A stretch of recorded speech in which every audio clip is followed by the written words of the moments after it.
Iranians do not want any direct conflict with the United States. That's why they're using their proxies to do all of their dirty work for them. And at times, when we have directly confronted them, Reagan in the late 80s, the Iranians interrupting the flow of oil out of the Persian Gulf. We took down their oil platforms and their patrol bases and platforms, their patrol boats, and shut them down. Trump going after the IRGC leadership and Qasem Soleimani. I said, if we're going to continue the fear that it would lead to a direct war with Iran by conducting a limited measure attack, that will paralyze us and will do nothing. And that is what we are doing right here.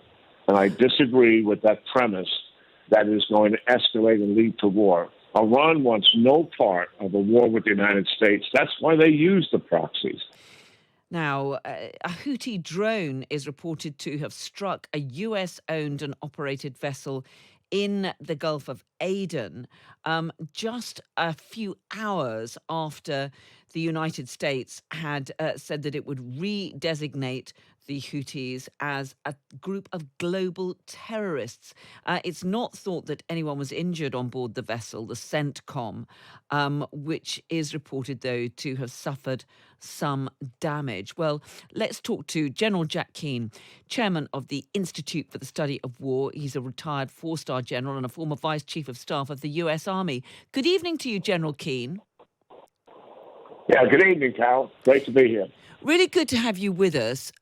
We've had the United States carrying out these strikes on Houthi targets with the support of the UK. We have now had the White House declaring the Houthis to be a terrorist group. And it seems as though the immediate response has been an attack on another US-owned vessel in the Red Sea. Yes, well, I don't think designating them as a terrorist organization in of itself certainly is going to stop the Houthis from their aggressiveness, but it is the appropriate action to take. It does help to stigmatize and isolate the Houthis. It raises public awareness, certainly for them. It encourages other nations to do much the same, and it gives the United States and other nations the means to curb some of the support for them. All that said, the Houthis are likely to continue their attacks until we take away their significant capacity to do that. What I mean is we have been conducting attacks on their rockets, missiles, storage sites, launchers, radars, and command and control. I do believe we have to continue to do that. And that would likely reduce the attacks. But also, and I've said right from the outset in dealing with the proxies, the center of gravity that is driving the proxies, not only in terms of direction, but in terms of support, is Iran. And their instrument to do that is the IRGC.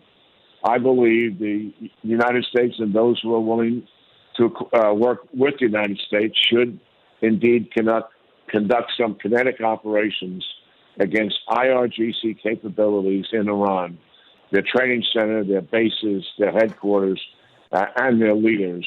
And that would have far more impact on stopping Iran from directing and supporting these proxies that are taking place and destabilizing the Middle East. Well, except that, of course, I mean, the United States would, I'm sure, be reluctant to strike directly at Iranian targets in Iran because, I mean, that could just further escalate the already very high tensions right across the whole region.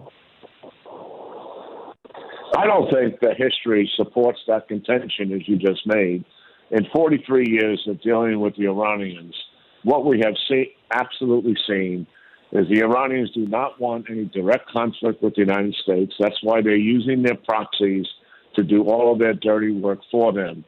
And at times, when we have directly confronted them, Reagan in the late 80s, the Iranians interrupting the flow of oil out of the Persian Gulf. We took down their oil platforms and their patrol bases and platforms, their patrol boats, and it shut them down. Trump going after the IRGC leadership and Qasem Soleimani.